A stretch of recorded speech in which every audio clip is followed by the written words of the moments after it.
Before we get into this episode, there's something that might be of interest that I wanted to tell you about.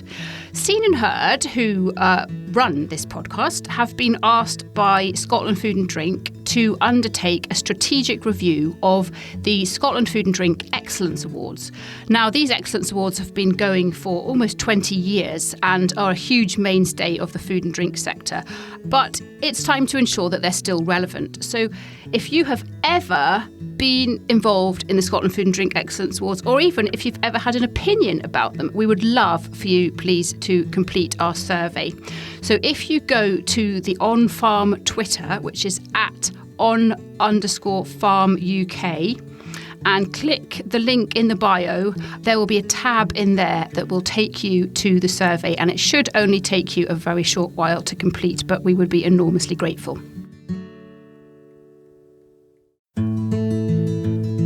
Hello, this is Anna Davis with this week's On Farm, and thank you again for being with us. This episode is a really fascinating chat with, and now bear with me, there's a bit of a long list coming up, the first parliamentarian to be sworn into the Holyrood Parliament building after it was first opened, the former farming editor of both the Scotsman and the Dundee Courier, an author whose books have raised over £100,000 for RSABI, a farmer, and a champion pole vaulter. So quite a list there. You might think that I'm speaking to many different people, but no, in fact, just one man I'm speaking to today, but I will let him introduce himself. I'm Andrew Arbuckle. Up until 1989, I farmed, and then I find it easier to write about it and report it than it was actually to do it. And since then, I've been the farming editor of the Courier and more recently the Scotsman, and now I freelance and do comic pieces. So would you consider yourself to be semi-retired? Is that an accurate description, do you think? Yes, but I find it's quite easy to do less, but still claim to be working full-time. You need to give me tips then, because I would like to do less and still claim to be working full-time. But right. Now, Andrew, before we start, I'm going to declare an interest here, because you and I are related, aren't we? My mother is one of your many first cousins, so you two have known each other since you were in short trousers and before that. So some of the questions that I'm going to ask you today, I might already know the answer, but not all of our listeners will. So excuse me if I'm asking you what appear to be kind of obvious questions. Can you first of all talk us through, can you go back to when you were a young child and tell us a bit about your childhood and your family and where you grew up and what you did? Yes, I grew up on the family farm, a tenanted farm in North Fife.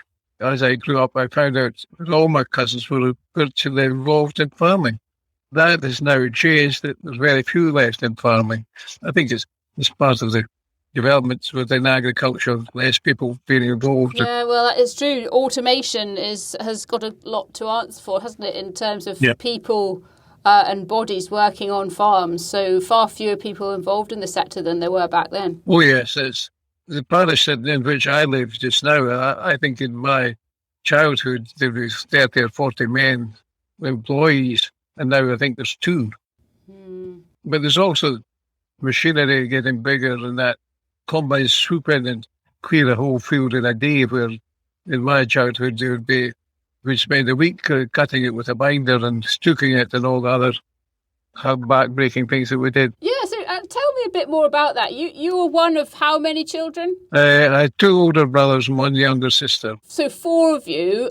Were you roped into doing a lot of work on the farm then, because it needed so much labour? Oh, yes. In those days, growing up, we picked potatoes, for example. We fed the hens.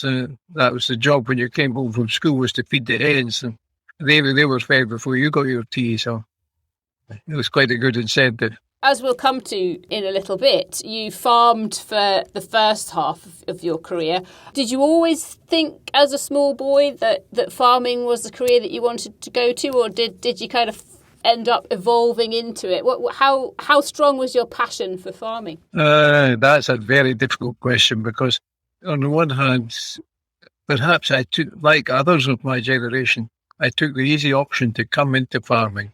with hindsight, I wish I had looked elsewhere and done other things. I'd always had an interest in writing. I enjoyed writing, and that's the way it's turned out. What are your clearest sort of memories of your days in farming? You know, these days, as you say, you write about it. So you're writing about milk prices, you're writing about Brexit and the impact that has. But back when you were a practical farmer, what are the things that you remember dealing with, or some of the challenges that were kind of most prevalent back then? Well, the main enterprises were sweet potatoes and soft fruit. Both of them labour intensive, both requiring being able to handle large squads of labour and that. So I enjoyed working with other people. That was definitely one. So sometimes when things went wrong and the rain came on when you was just starting to pick strawberries, it was just a nightmare. But I've still got the marks for that. Yeah. Do you think farming was easier in some ways back then, or harder? I mean, there will be certain, you know, as we've said already, automation makes certain processes easier, but you know, it's a bit like school kids. You know, people always say, oh, the A-levels, they just get easier and easier. You know, what do you think, looking back and understanding what you do about modern farming, looking back, was it tougher or easier? It was definitely physically harder. I have a sore back thanks to, for example, thinning sugar beet. We spent 2 or 3 weeks every year thinning sugar beet. It was a desperate job. And we'd no sooner got monogerm seed and made the job easier than the sugar beet factory closed, which was rather ironic. But I think the main difference between now and then it was the physical side was quite hard, whereas now I think there's a lot more mental stress than there used to be. That's a very good point, actually. And, you know, we hear a lot about the mental kind of overwhelm that many people feel in farming at the moment. So do you think that is more of a recent thing, or do you think maybe people just hid it better back then? Well, I think the others hid it better, or I would rather say that they had, because they were often working not alone, but with other people, there was always, even without revealing their own mental worries and that, there was always somebody to chat to, and I think that did sort of help to kind of relieve some of it. And I mean, it's only a good thing that people feel more able and more comfortable to talk about it out with their immediate family and colleagues now. And I think many people wouldn't get the help that they need and deserve if they weren't able to speak up. And I think it's amazing that the likes of RSABI and others have enabled people to feel more comfortable to share their worries. Yes, I think that has been one of the major step forwards in agriculture in the last two or 3 years, that people are more open about the mental hurdles that they face and that. So you did a good few years on the farm, hurting your back and physically working really hard. Was there a moment when you thought, I don't want to do this anymore, I'm going to go and do something else? Or was it a kind of a longer evolution that kind of dawned on you, this isn't for me, I'm going to try something else? How did the transition go? I was contributing a monthly column to one of the farming magazines, and I realised when I dashed off the latest chapter of that, that, gosh, I've been paid more for doing that than I was. That was a ton of barley at that time. I thought, gosh, I did that, and it's equivalent. It might be easier doing writing. And at that time, there was an opportunity arose to join the Courier as farming editor. I would also say that my 2 daughters they're not in farming. They weren't coming back to farm. So, yeah. So I suppose going back even further, you must have been fairly good in terms of concentrating and being on your best behaviour when you were at school to have developed the skills of writing, because it's not as easy as a lot of people imagine. Just because you can read or write doesn't mean you're going to be good at writing. So was school an enjoyable time for you? Is that where you kind of learnt your writing skills? Not at all. No. I enjoyed my time at school very much, but I wasn't a good scholar. I wasn't top of the class or anything. I used to, we'd get every week, I would be sent home with homework to write an essay. And I can remember badgering my mother to the extent that to get her to write it for me. And that was all right until she was writing about, uh, the subject was my favourite uncle. And I chose my uncle, who happened to be also your uncle, John Watson. Oh, yes, yes. Mum did a good job writing it. When I handed it in, the teacher said, "What's this word that you use? Hirsute." And I had not the foggiest idea what. And I just stood there blushing, and eventually I confessed that my mother had written it. So it must have been her that you got your writing skills from. Then it sounds as though she was good with words, was she? Yeah, I think she was very frustrated that when she came home she was brought home from school at the earliest opportunity, and her job was to sort of help in the house. And I think in a current era, she should have gone off to be a teacher or something else. Maybe a successful PR lady. Maybe. Certainly sounds as though she helped you out, but there must have been a point at which you took over and started the writing yourself. So I'm kind of curious. Maybe there wasn't a moment. Maybe it just kind of happened. But how did you discover that, having been palming the homework off to your mother previously, that actually you had a talent for this yourself? Oh gosh. Well, these are very difficult questions, Anna. Yeah. Sorry. I think it's writing is like any other skill. The more you do, it does become easier. There is a lot of the farming writing is routine, reporting on sales and shows. So you get into, how the routine works, and it's only then can you branch out and write comment pieces and say what you think about the latest Minister of Agriculture or this or that policy. Yeah. So somebody at some point asked you if you would write a column. You must have said yes, because you started that. And then, as you said, you realised that maybe you could make more money from doing that as your job rather than farming. How did the move go from one career to a very, very different one? To be frank, it was quite difficult. Was it?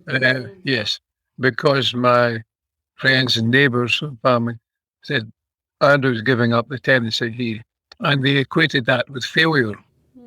I lost, well, one or two of my so-called friends just sort of didn't want to be associated with anybody who came out of farming. So it was tough. And it was only 6 months or a year or later that in farming went into a dip in its profitability. And I can remember one chap who hadn't spoken to me since I gave up.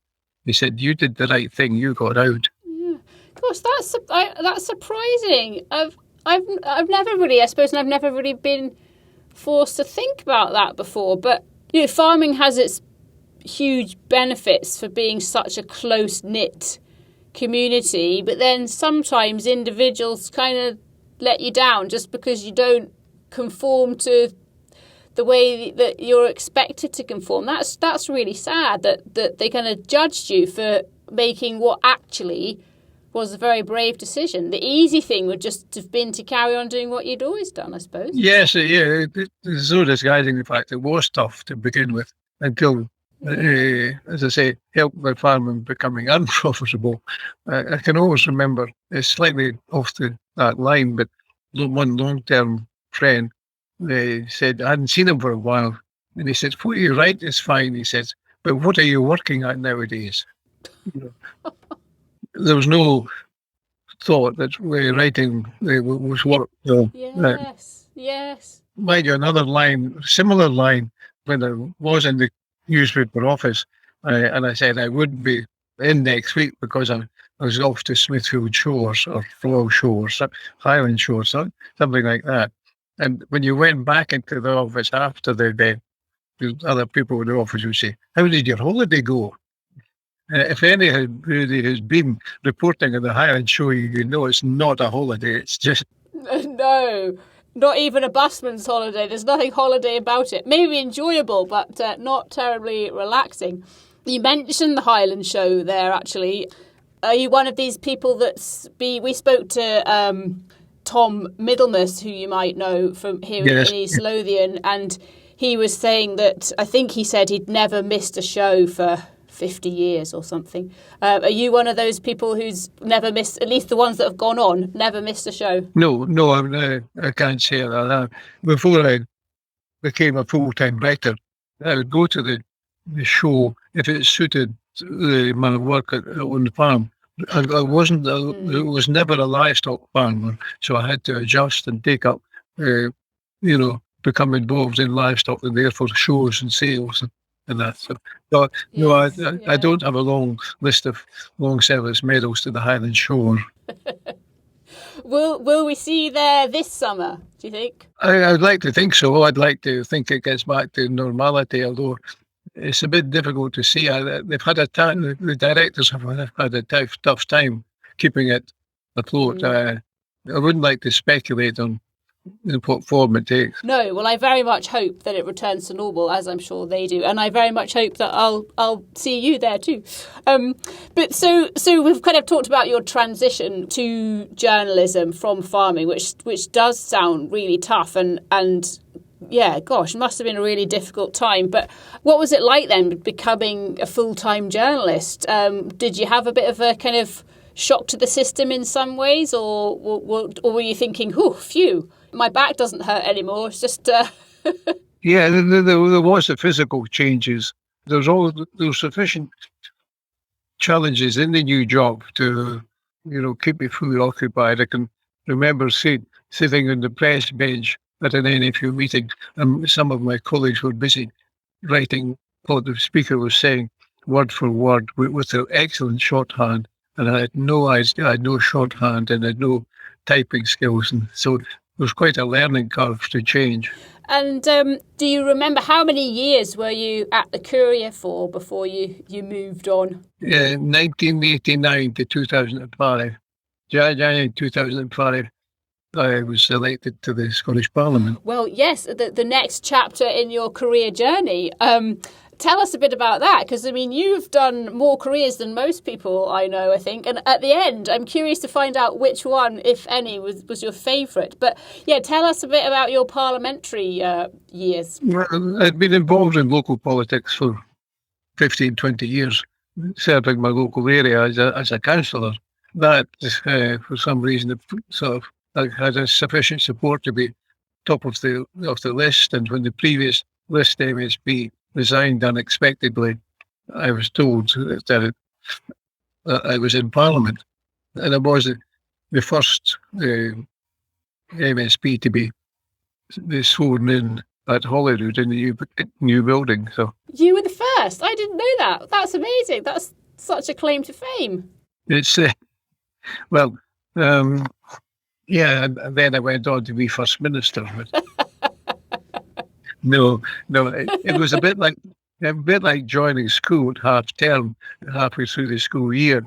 Everybody knew, well, one they knew their way about the building, and two they knew the procedures and the committees and everything. So it was quite a big learning curve there. Another learning curve, yeah.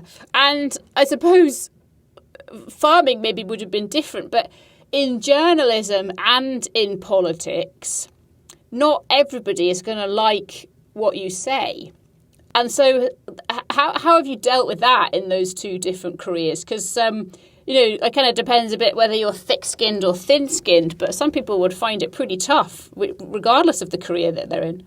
I think in journalism, you do what is right. And sometimes you have to write articles that are not popular. It may offend some people, but if you feel that they're right or they should be reported, that's quite straightforward. But in Parliament, all your colleagues, they see and weigh everything up in a political light, and that I actually found that more difficult, Yeah, so in a sense, are you saying it kind of a little bit less about always doing what feels right and a little bit more about kind of political strategy and that kind of thing? Is that what you mean? Yeah, yeah. It's one example where there was a review into transport priorities in the Scottish Government, and I was interviewed, and I thought just as an example, one of the priorities should be the dual carriage, making a dual carriageway from Perth up to Inverness right away. By the time I got into Parliament after doing that recording, the Transport Minister was on my head. I had no right to say that. That was not in the, it was off limits. It wasn't in the programme, and therefore I shouldn't speak about it. So, yeah, looking back on it, it was a tremendous experience. I should have done better, but...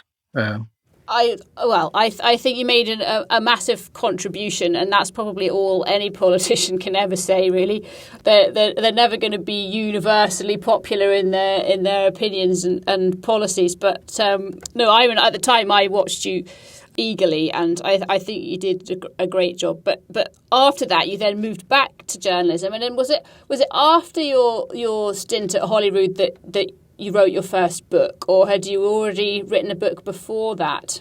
When I came out of Parliament in April 2007, I thought, what am I going to do? Because there was no vacancies at that point, and I thought I'd write about my farming experience. Precepts in the Furrow, which went on to sell about 5,000 copies. Yeah.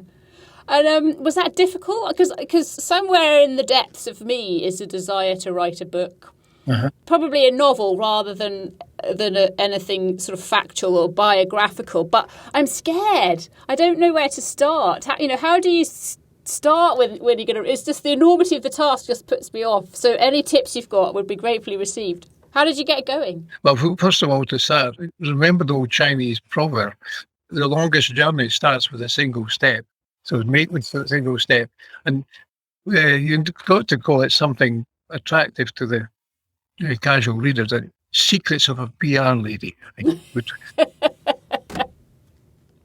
I probably talk too much that I don't have any secrets left. I've told them to everybody.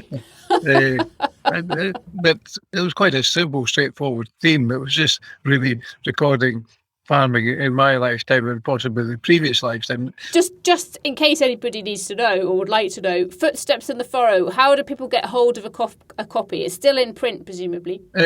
Sadly, it's not. Oh. Yeah, but there's sufficient to... You can Google it and pick up old copies. Right, there we go then. That's what we need. One project I could do would be to update it, because that came out in 2007, so it's 15 years old. So and there's a lot has happened. There's a lot has happened in the industry. So I'll maybe do it. Yes. Yeah. And my mum knows this even better than I do, but you are also... I'm not going to say a comedian, but have a fantastic sense of humour. So you've also written a book with sort of, I guess, humorous and interesting farming tales, haven't you? Can you tell me a bit more about that? When they joined the press, I would go to every NFU meeting, every sort of meeting, and often the speakers would tell a story. And the trouble with the press was we'd heard a lot of these stories beforehand. And for Dice Maxwell was, we were sitting in the press, he'd whisper along, he says, I think he's going to tell joke number 15, that we'd heard it before and that. So, and from that, I thought, I'd like to collect all the stories. And I thought, I'll donate all the proceedings to RSABI. And folk were very generous. I only collated them, but it was good fun. Although my sense of humour was pretty strained by the end. Yes. But a very, very worthy cause, and a book that probably gave you a lot of satisfaction because of that, did it? Yeah, yes, it did. Yeah. Just to show what a poor businessman I am. When I first punted the idea to RSABI, they said, what did everyone pay for it? And I said, give me 10 free copies they give to my relations. I didn't say because they're all too mean to buy their own copies. I didn't say... I hope you're not lumping my mum into that category. She'll be on the phone to you if you are. I'll ask her if she paid for her own. Yeah. No, but people were very generous to send in their stories. And that book and 2 subsequent books have raised over 100,000. Amazing. Yeah, that's unbelievable. Fantastic. It's a fantastic charity. We've spoken with them and about them many times, and we will continue to on the podcast. And in fact, Carol McLaren, who is the new chief executive of RSABI, is a good friend of yours, isn't she? Yeah, we used to travel to various rural farming conferences when she was doing her agricultural reporting. I first came across Carol at a young farmer's speech making when she was in the Perth team and my daughter Lydia was in the Fife team. So, oh, okay. Yeah. So you've written books kind of in between everything else, and then for a while you were, as you said, farming editor of the Scotsman, and now you're freelance. So what are you doing just now? And if you've got any kind of interesting tales about your years at the Scotsman as well, I'd love to hear those. I sort of slipped into the Scotsman position because the previous farming editor was Dan Buglas, a super reporter, but sadly it's affected by alcoholism. One day he just didn't appear, and the Scotsman phoned me and asked if I could fill in. From that position, I became the farming editor, which I retained for 10 years. And I never met anybody on the Scotsman. I've never went over the office door.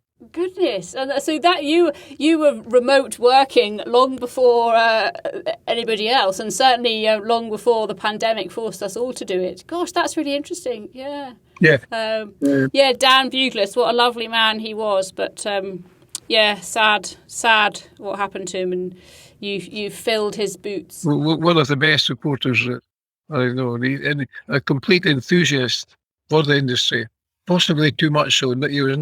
Perhaps he should have been more critical, because we all see things in the reporting world that aren't right, and we know they're not right, and we should just be brave enough to say that. True. So 10 years at the Scotsman, but you're still writing, so you're filling in for people if they are on holiday or need a break. Have you got any more books on the horizon? Yes, I do have books on the horizon. Well, I've got 3 half books. Oh, my goodness. For one reason or another, you get to a certain stage and think, this is just fading away, so you stick it away. And sadly, 3 half books don't make up 1 book.